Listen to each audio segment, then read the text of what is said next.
Olá, querido telespectador, tudo tranquilo? Só um disclaimer aqui, deixar aí minha gameplay do Elden Ring pra vocês verem, porque eu realmente joguei demais esse jogo nos últimos dias e eu tenho que fazer alguma coisa com as imagens. Olha, como diria um amigo meu, mais uma vez de novo, a gente tá vendo o pessoal acusar os outros de nazismo porque o cara coçou o olho com o dedo errado, ou alguma coisa do tipo. Dessa vez a vítima desse ato é o produtor de conteúdo, acho apropriado dizer infanto-juvenil, Gato Galáctico.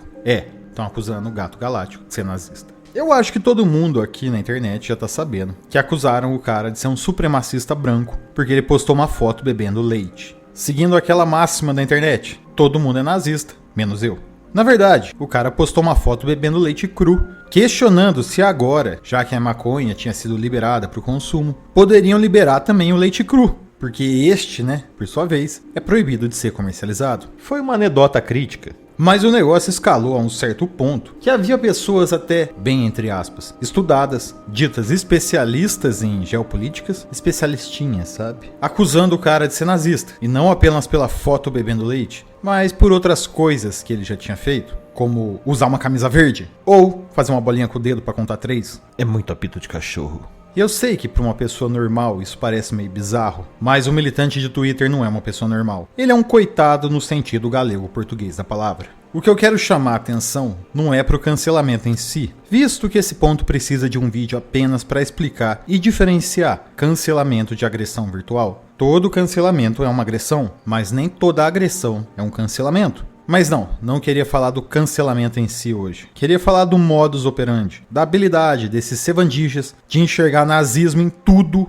menos neles mesmos. Que por algum motivo gostam muito de controlar a liberdade de expressão, não é? Rapaz, galera, eu juro que eu pensei 1000 vezes uma maneira de fazer esse vídeo que não ficasse ofensivo. Tô brincando, pensei nada.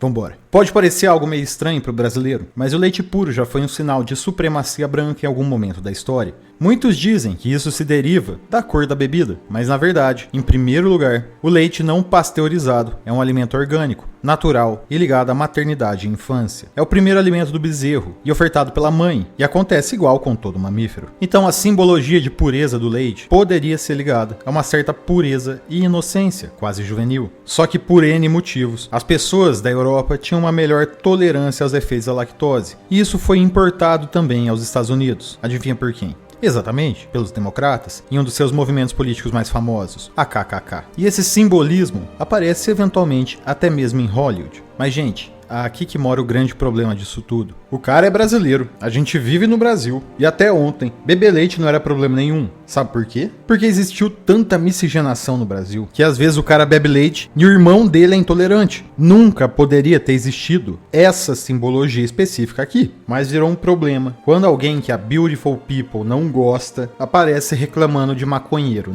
O leite, ali na postagem, não teve nenhum tipo de significado nazista, como querem pintar, E todo mundo sabe. Na realidade, analisando bem a fundo o que ele falou, ele tá vindo de uma natureza libertária, de, nem tô pedindo pra proibir a maconha não, mas desamarra o meu leite aí, por favor, se der. E em teoria política, pode-se dizer que o nazismo é meio que o extremo oposto, do libertarianismo, visto que um não quer o Estado e o outro quer tudo pro Estado. Ah, massagista, mas não foi só isso não, cara. O personagem do Gato Galáctico usa bota preta e roupa verde, igual os nazistas usavam. Mais uma associação na cabeça doentia do militante coitado, eles usavam. Sabe quem mais usava bota preta e roupa verde? Todos os exércitos do planeta Terra. E o Cebolinha também, que também bebe leite também. Cebolinha. Vai com calma, meu irmão. Aí sim, o cara fez uma contagem regressiva, contando de 3, 2, 1, e o 3 virou um símbolo de white power.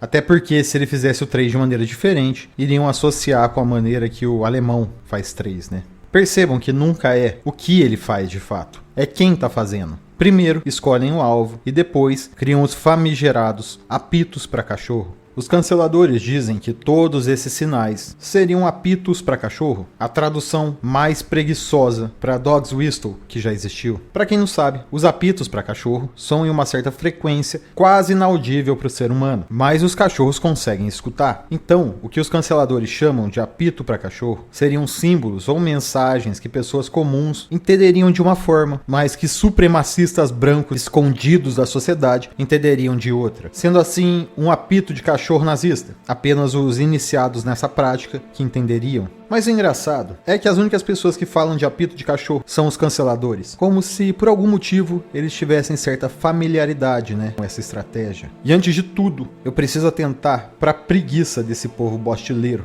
Um povo que parece que apodreceu culturalmente e vive de migalhas estrangeiras. Não conseguem nem criar uma expressão própria mais. E nem mesmo uma narrativa política coerente com a própria história. Vivendo em um looping eterno de tentar copiar tudo que deu de errado nos Estados Unidos, mas 10 anos atrasados. Nós simplesmente retalhamos algo da cultura americana e enxertamos na nossa, como se as coisas fossem tão simples assim. Dog's Whistle nunca foi algo real no Brasil. E no Brasil, quando muito, não era usada pelos nazistas, mas sim por comunistas que sofreram alguma repressão na Guerra Fria e precisavam se comunicar com mais cautela. E outra, isso é uma prática usada em tempos que não existia internet. Hoje, esse tipo de tática já caiu em desuso total. Provavelmente já existem diversos grupos que trocam mensagens totalmente criptografadas e eles não precisam se expor no Twitter para fazer isso. Pode parecer difícil de acreditar, mas a grande maioria das pessoas não gosta de nazista. Pelo menos não o suficiente para eles saírem por aí, dando a cara a tapa, né? Pagar de nazista na internet hoje é literalmente assinar um contrato para se fuder. Na realidade, vocês deveriam se preocupar e suspeitar muito mais daqueles que sempre estão pedindo desculpa por ser branco, ou desculpa por ser homem, ou que é um racista em desconstrução. Esse é o cara que provavelmente está escondendo algo, ou usando como argumento pro aborto a pobreza. Aí não tem nenhum dog whistle, né? Ou quando você para pra perceber que 3/4 das clínicas de aborto dos Estados Unidos foram construídas em bairros negros. Ninguém vê nenhum apito de cachorro nisso, né? E é por isso que essa expressão é um lixo, igual quem usa ela. Ela é usada por militontos para se comunicar entre si sobre qual é o alvo da vez. Aqui eu vou jogar a carta da metalinguagem tão usada nesse canal. Falar sobre apito de cachorro é, na prática, um apito de cachorro para orientar os verdadeiros fascistas da internet, que adivinhem só, são os canceladores. Eles apontam para alguém, falam que aquela pessoa tá fazendo apito para cachorro nazi e pronto. É esse o verdadeiro apito que os verdadeiros fascistas precisavam ouvir para se organizar contra um indivíduo. Você já parou para pensar nisso? Essa cultura da lacração até a última consequência é uma espécie de exploit do sistema. O lacrador usa de discussões político-sociais delicadas para dividir a sociedade através das suas paixões e depois quer aproveitar essa divisão para lucrar ou passar suas ideias através de imputação de crime e discurso vitimista, culminando finalmente no cancelamento. Assim como a propaganda nazista fazia na época deles. Eles escolheram uma simbologia própria e reproduzem constantemente os seus próprios apitos para cachorro para se reconhecer entre si. Tanto é que canceladores se reconhecem através de símbolos nas suas páginas e perfis de redes sociais. Símbolos do comunismo, Black Lives Matter, arco-íris, alguma bandeira da Palestina e outros. Usam esses símbolos não apenas para se reconhecerem, mas para passar a ideia que defendem minorias e que seus exageros seriam por uma boa causa. Mas acima de tudo, esses signos simbolizam o coletivo em detrimento ao indivíduo. Existe até uma iconografia própria. Todo lacradorzinho necessariamente aponta sua ideologia através de pequenos detalhes do seu dia a dia. Como eu já disse, basta uma bandeirinha do perfil do Twitter ou do Instagram. O cara não consegue mais falar que ele é hétero. Ele fala que ele é bi, mas que ele só fica com mulheres. Isso não é muito distante do que os fascistas fizeram com os seus símbolos, considerando o homem cada vez mais como a parte de um todo e menos como um indivíduo único. São grupos que dizem proteger os oprimidos, mas que só reconhecem como oprimido aquele que concorda com eles. Caso você faça parte de algum dos grupos minoritários da cultura woke, de nada adiantará se você não defender exatamente as mesmas coisas que o coletivo defende, exatamente como os fascistas também faziam. Existe uma tendência de coisificar conceitos teóricos, como, por exemplo, acreditar que o mercado, o capitalismo ou até mesmo a sociedade em si sejam entidades existentes, palpáveis e, em última análise, controláveis, não entendendo que isso são apenas nomes dados para diversos comportamentos totalmente caóticos e imprevisíveis, apenas para conceituar melhor e facilitar o estudo. Não obstante, os fascistas adoravam controle social através da racionalização das interações humanas. Mais uma coincidência, não é? Que coisa! Ah, sim, o fato dos lacradorzinhos acreditarem que é possível que um governo grande cuide de todo mundo, estabeleça justiça social e uma paz eterna pro povo, também deve ser só coincidência com o nazismo, né? E apontar um grupo social específico como causador de todos os males da humanidade é só a cereja do bolo também. Aliás, vamos falar desse pequeno elefante branco na sala, que é culpar um grupo social de todas as mazelas da existência, apenas porque proporcionalmente ele concentra mais riqueza do que os outros. E assim, salvo a liberdade de comparação, parece que foi exatamente isso que eles fizeram com os judeus na Alemanha. Pelo menos foi assim que começou, né? Essa era a desculpa. E só pra fazer mais um ponto aqui. Pra vocês verem que um fruto não cai muito longe da árvore, perguntem pra qualquer lacradorzinho se ele é a favor de Israel. Se ele gaguejar, simplesmente pergunta se ele confia em um judeu. Faça essa experiência gostosa. E você verá que é algo bíblico de fato. É incrível como nunca falhou e nunca falha. Voltando ao contexto, isso leva para aquela máxima de tentar criar um mundo melhor e mais justo. Todo militante canceladorzinho acredita que ele faz parte de um grupo de paladinos resplandecentes da justiça e do amor. Ele vive num delírio coletivo descolado da realidade, que sozinho ele não faz nada. Mas em um grupo, ele e seus companheiros podem mudar o mundo, cancelando quem eles escolheram como culpados por todo o sofrimento no planeta. Os caras praticamente fazem um tribunal na internet e dão um veredito, sem ouvir o outro lado, é claro. E lembrem-se que esse júri é o mesmo que considera que o comunismo deu errado porque o capitalismo não ajudou. Então você pode esquecer qualquer coerência e até mesmo lógica. É tudo só para passar a agenda, a mensagem.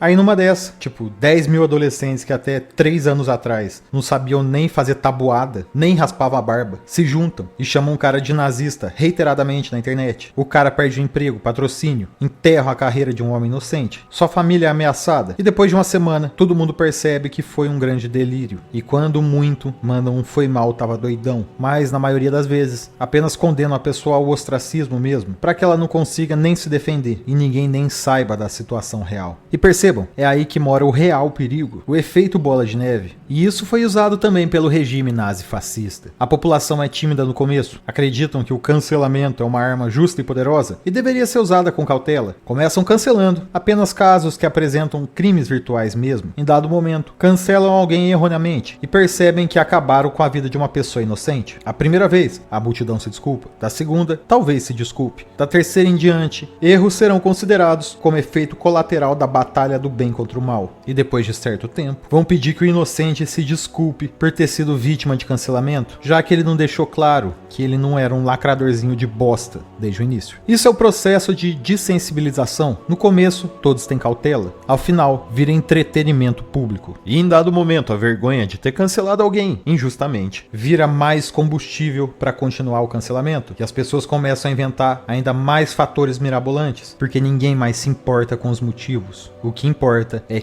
quem está sendo cancelado. A sua própria audiência não tem opinião, já que é tudo um teatro. Muito parecido com o Tribunal Revolucionário da França. As pessoas se unem, denunciam um inimigo em comum. Muitos chupins se aproveitam disso para ganhar jogando pimenta no cu dos outros e alimentando ainda mais a polêmica. A execução acontece antes do julgamento e só depois a gente vai analisar o caso. É tipo aquela coisa que o pessoal enforcava a bruxa para ver se ela era bruxa mesmo. Se ela sobrevivesse, então ela era bruxa mesmo. E se ela morresse, então eles erraram. Mas era um risco que eles estavam dispostos a correr, né? Muito conveniente, de fato. Adivinha quem mais usava a vida dos humanos como instrumentos descartáveis para dar o exemplo aos outros? Exatamente, agora você já sabe, né? Os canceladores de internet. E eu nem vou falar com tom amigo apaziguador. Não vou falar pra pessoa tomar cuidado quando ela se junta em um linchamento virtual, porque o cara tá tomando um copo de leite. Não vou avisar que ela poderia estar destruindo a vida de uma pessoa apenas pra se sentir fazendo parte de algo maior. Eu quero que o cancelador vai se fuder. O que é seu tá guardado. E eu sei que eles nem acreditam que estão fazendo bem. É simplesmente um teatrinho. São fantoches, idiotas úteis. Então, ô canceladorzinho da internet, todo mundo já percebeu. Pode sair do armário. O mundo inteiro sabe quem é o verdadeiro fascista nessa altura do campeonato. A gente já percebeu que são vocês que usam apitos pra cachorro pra unir a sua laia. Aí vem um pseudo-sociólogo ou um especialista, né, um jornalista, e faz uma postagem. Entenda por que beber leite pode ser nazismo. E simplesmente do dia pra noite surge uma narrativa do absoluto nada em toda a internet e vocês querem que eu acredite que não tem método?